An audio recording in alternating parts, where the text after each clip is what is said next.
샬롬. 그럼, 예, 잘 주무셨습니까? 네, 네, 기도하고 시작하겠습니다. 하나님 감사합니다. 오늘도 우리에게 복된 날을 선물로 주셔서 감사합니다. 오늘 하루도 하나님 때문에 감사하고 하나님 때문에 기뻐하고 하나님 때문에 행복한 하루 되게 해주실 줄 믿습니다. 오늘도 감사를 결단하고 주님이 주신 이 하루를 정말 주님이 원하시는 날 될 수 있도록 우리가 순간순간 깨어있게 하시고 주님의 말씀에 의지해서 성령님과 동행하며 순간순간이 정말 주님의 은혜를 누리고 나눌 수 있는 저희들 되게 하여 주시옵소서. 그런 넉넉한 마음을 우리에게 허락하여 주시옵소서. 예수님의 이름으로 기도했습니다. 아멘. 아멘. 네, 오늘 우리 함께 나눌 말씀은 잠언 14장 26절 말씀 읽어주실래요?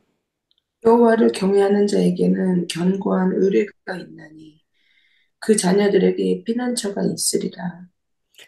제가 이 말씀 묵상하면서 너무 이렇게 마음이 기쁘고 감사했습니다. 자, 여호와를 경외하는 자, 하나님을 정말 두려워하는 자, 그 사람에게는 견고한 의뢰가 있다는 것입니다. 안전한 요새가 있다는 것입니다. 강한 믿음이 있다는 것입니다. 하나님을 경외하는 자에게는 주님을 경외하면 강한 믿음을 부어주신다는 것입니다. 그 자녀들에게도 피난처가 생긴다는 것입니다. 어떤 피난처가 됩니까? 여호와를 경외하는 자에게는 안전한 요새가 있다고 했잖아요. 그리고 그 사람들에게 강한 믿음이 생긴다고 했지 않았습니까? 결국은 하나님을 경외하는 부모의 그 믿음, 그것은 자녀들에게 요새가 된다는 것입니다. 피난처가 된다는 것입니다. 결국 우리 자녀들에게 줄 수 있는 가장 귀한 유산, 그것은 믿음의 유산이라는 것입니다. 영적인 유산이라는 것입니다. 그걸 바로 하나님이 우리에게 영적인 유전자를 우리 자녀들에게도 주고 싶어 하신다는 것입니다. 그런 유전자를 받으면, 그런 선한 영향력을 받으면 우리 자녀들이 안정감 있게 자란다는 것입니다. 자신감 있게 자란다는 것입니다. 담대하게 살 수 있다는 것입니다. 결국 26절에서 말씀하시는 것은 여호와를 경외하면 우리뿐만 아니라 우리 자녀들에게도 살면서 자신감이 있다는 것입니다. 안전한 요새 가운데 살 수 있다는 것입니다. 그래서 제가 말씀을 묵상하면서 생각한 것은 우리가 나이가 먹을수록 연세가 드실수록 강해져야 됩니다. 우리의 속사람이 더욱 강해져야 합니다. 우리의 겉사람은 약해지고 연약해질 수 있지만 부족함을 드러낼 수 있지만 우리 속사람은 점점점 강해질 수 있다는 것입니다. 그래야 된다는 것입니다. 견고한 요새가 되어야 된다는 것입니다. 그래야 우리 자녀들이 그 요새에서 안전하게 쉴 수 있고 선한 것을 공급받을 수 있다는 것입니다. 점점점 우리 안에 자신감, 담대함이 우리 자녀들에게 끼쳐지길 원합니다. 27절 말씀도 같은 맥락이에요. 여호와를 경외하는 것은 생명의 샘이니 사망의 그물에서 벗어나게 한다. 여호와를 경외하는 사람들은요, 그 안에서 생명의 샘이 계속 나오는 거예요. 그래서 사람들을 죽음의 덫에서 건져낸다는 것입니다. 하나님을 경외하면, 그래서 우리가 정말 하나님을 경외하는 부모가 돼야 되는 것이죠. 삶으로 그걸 보여주면 우리의 자녀들이 우리에게 와서 생명의 샘을 마시게 되는 거예요. 그리고 그 죽음의 그늘에서 벗어날 수 있는 그런 역할을 해줄 수 있다는 것입니다.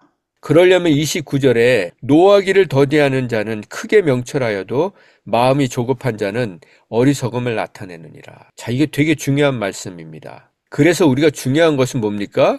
쉽게 화를 내지 말아야 되는 것이죠. 노하기를 더디하는 사람은 조급하게 화를 내지 않는 사람이라고 했어요. 그리고 그 사람은 명철하다고 했습니다. 통찰력이 크다는 것입니다. 다른 말로 하면 지혜가 깊다는 것입니다. 지혜가 깊다는 것은 뭘까요?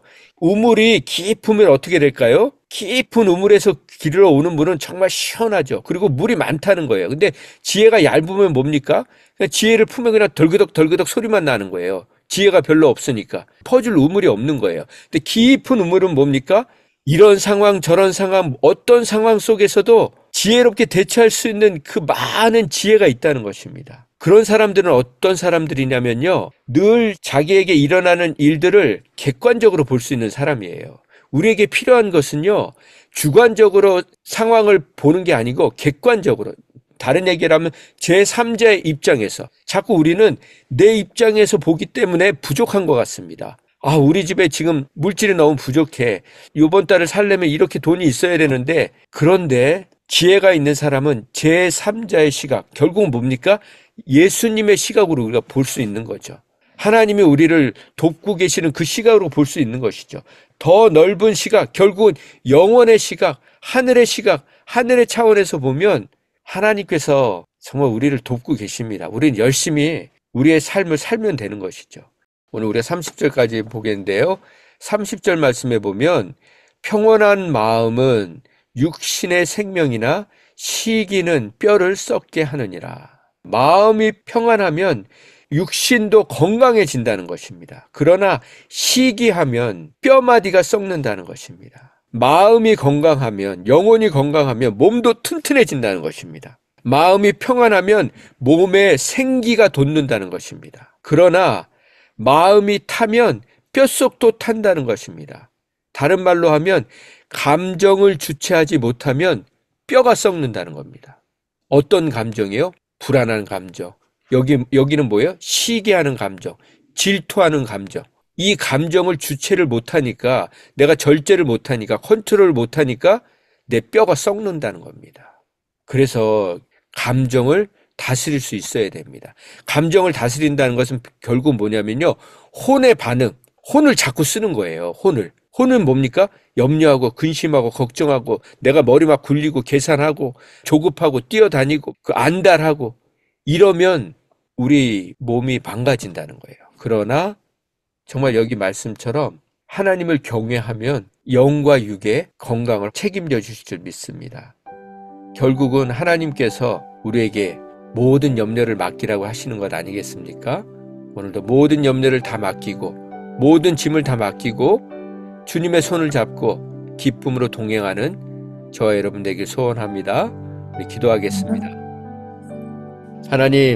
하나님을 경외하면 우리에게 자신감을 주신다고 하셨습니다.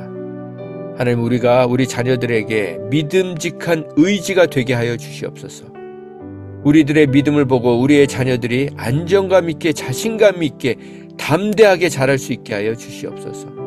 그것은 바로 하나님을 경외할 때 주시는 것이라고 하셨사오니 날마다 주님을 경외하는 것, 하나님을 신뢰하는 자들을 되게 하여 주시옵소서. 그래서 우리가 정말 가난한 자들에게 사려 깊은 사랑과 신뢰를 전해주고 우리도 그런 사랑을 받는 자들 되게 하여 주시옵소서. 우리에게 질서를 허락하셨사오니 그 질서에 순종하는 자들 되게 하시고 오늘도 우리의 삶이 일관성 있는 삶, 지속성 있는 삶 되게 하여 주시옵소서.